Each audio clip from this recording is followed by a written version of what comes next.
Let's go.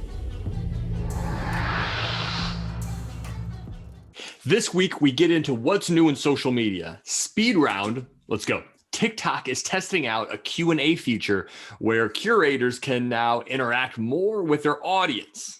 TikTok is also partnering with Quizlet. Now, you may have used Quizlet in high school or even college, but it's a way to interactively quiz an audience on material.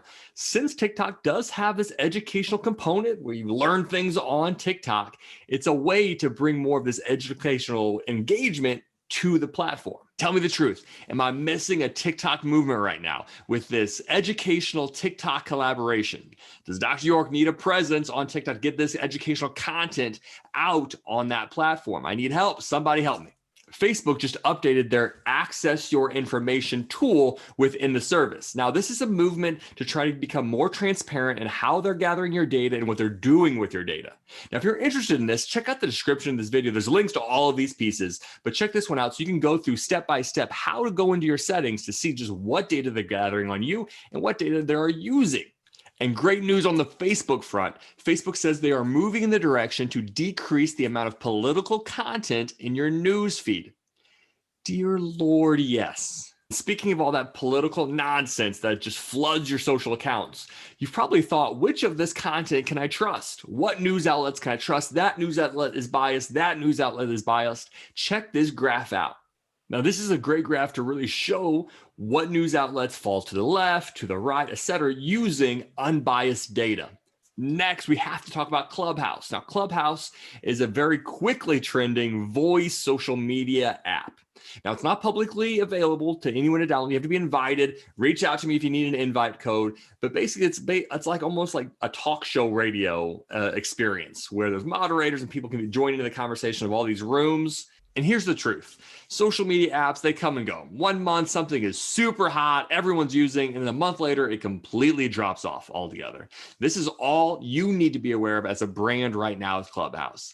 We're to the point where it's got enough traction that you should at least jump on and get your handle of your brand name. Now you don't have to use it whatsoever, but at least it protects you that in a few months from now, if it becomes a large thing and you want to be part of, you don't have to negotiate and actually pay some 14-year-old who took your handle and is just sitting on it. And if you do that simple step, you won't be in the situation of the Washington football team without a name because somebody else has already bought the rights to all the names that you want to use. Now, Clubhouse tends to be kind of a feature. I could see that being taken off and LinkedIn offering the exact same service, but Clubhouse is definitely an opportunity for personal branding at this point.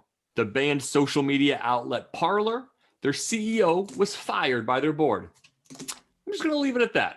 Just a quick check-in on Spotify. They're now at 155 million premium subscribers, paid subscribers, 155 million.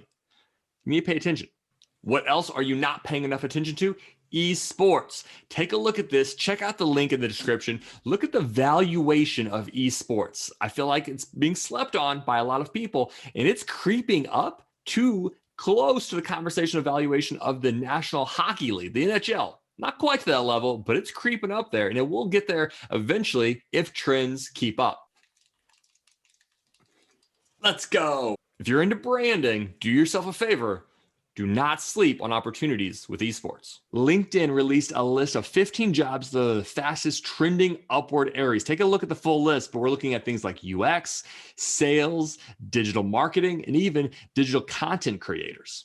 And of course, Instagram is changing how they look again. They're testing a feature that'll be more TikTok style for their stories. And Pinterest now has stories because why not at this point? And here's your prediction of the future of social media.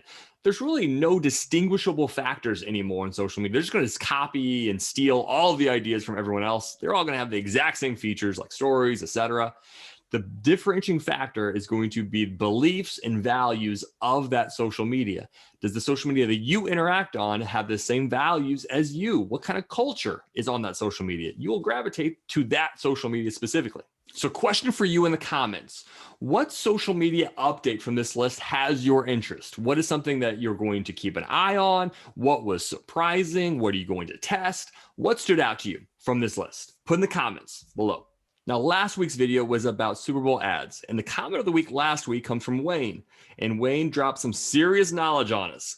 Take a quick read at Wayne's comment and look at the data points that Wayne researched about Super Bowl ads specifically. And Wayne will contact your agent to guest host office hours.